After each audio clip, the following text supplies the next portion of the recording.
Hello, and welcome to the Southern Mountain Kitchen. Today we're making caramel apples.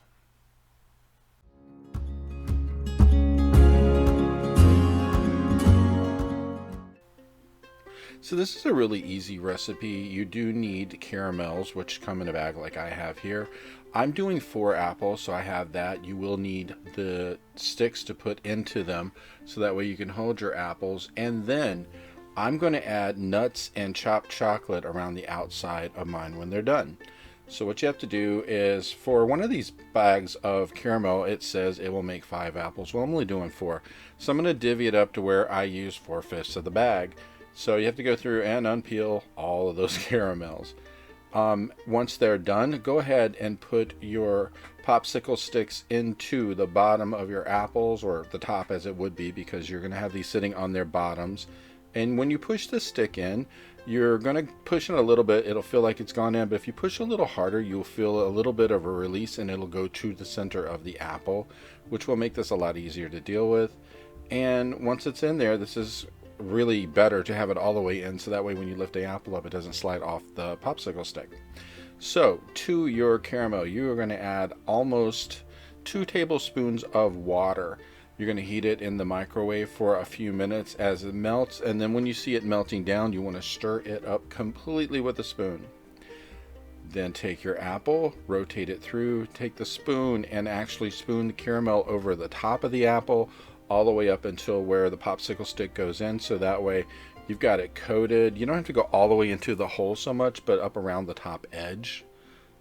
And then when you get it completely coated, just turn it around a little bit in the bowl to make sure that it sticks on. If you have excess caramel on the bottom, take your spoon and kind of scoop it off a little, so that way you don't have a big puddle when you sit this down. It's still going to do a little puddle, but you know. And then take your apple and roll it in either the nuts or the chocolate.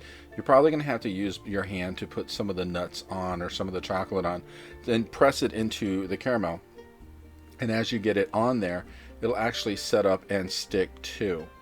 And then just rotate it as you're putting it on. And then when you get it completely done, you're going to sit it on wax paper, so that way it won't stick to a plate or whatever you're putting it onto. The wax paper is pretty good at releasing a bit.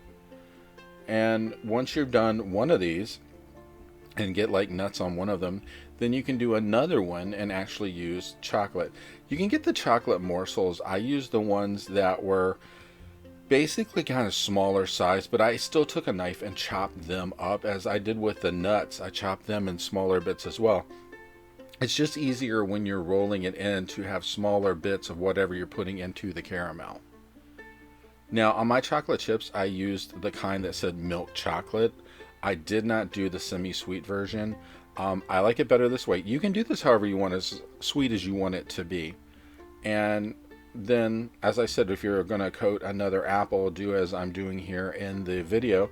And we're going to get ready to roll this one in chocolate. And you basically just roll back and forth just like with the nuts, but you're going to have to grab some and push in.